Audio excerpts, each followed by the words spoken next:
Halo pendengar setia, selamat datang kembali di podcast kita.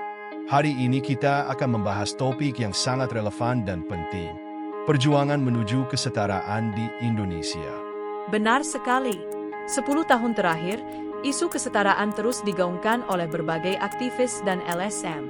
Kita bicara kesetaraan gender, kesetaraan di mata hukum, kesetaraan politik, dan kesetaraan sosial.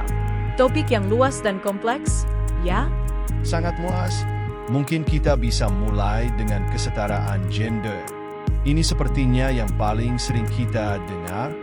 Ya, tuntutan agar laki-laki dan perempuan diperlakukan sama dalam segala aspek kehidupan. Betul. Dan pemerintah pun merespon dengan berbagai kebijakan, misalnya kuota 30% keterwakilan perempuan di legislatif.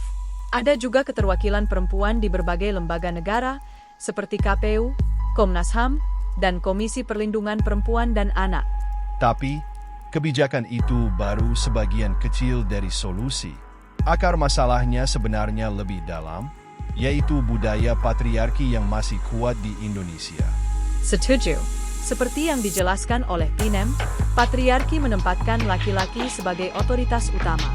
Kita lihat contohnya dalam struktur sosial tertentu, di mana bangsawan mendominasi jabatan publik, atau budaya yang membatasi peran perempuan hanya di rumah tangga.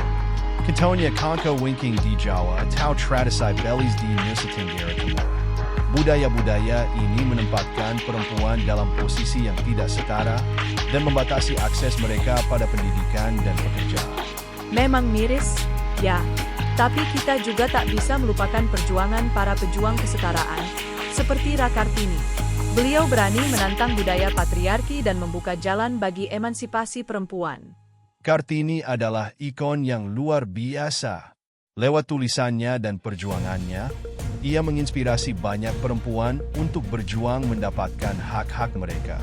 Dan dampaknya terlihat sekarang, perempuan semakin banyak terlibat di berbagai sektor, mulai dari pendidikan, pekerjaan, hingga politik.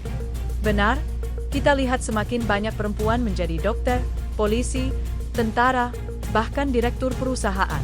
Keterlibatan perempuan dalam politik pun meningkat. Ini menunjukkan kemajuan, tapi tentu masih banyak yang harus diperjuangkan. Lalu bagaimana dengan kesetaraan di mata hukum? Ungkapan, tajam ke bawah, tumpul ke atas, masih sering kita dengar.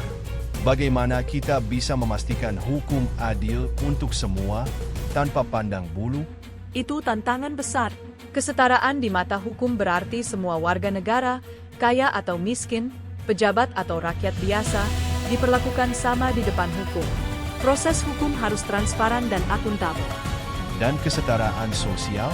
Bagaimana kita bisa memastikan semua orang diperlakukan sama tanpa membedakan kelas sosial?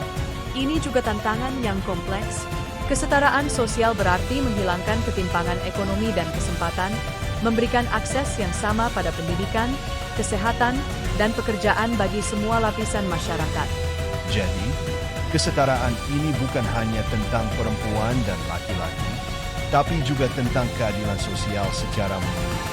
Ini tentang menciptakan masyarakat yang inklusif, di mana semua orang memiliki kesempatan yang sama untuk berkembang. Dapat sekali. Perjuangan ini masih panjang, tapi dengan terus menyuarakan isu ini, dan dengan adanya dukungan dari pemerintah dan masyarakat, kita bisa semakin dekat dengan cita-cita kesetaraan di Indonesia. Terima kasih sudah mendengarkan podcast kita hari ini. Sampai jumpa di episode selanjutnya. Salam kesetaraan.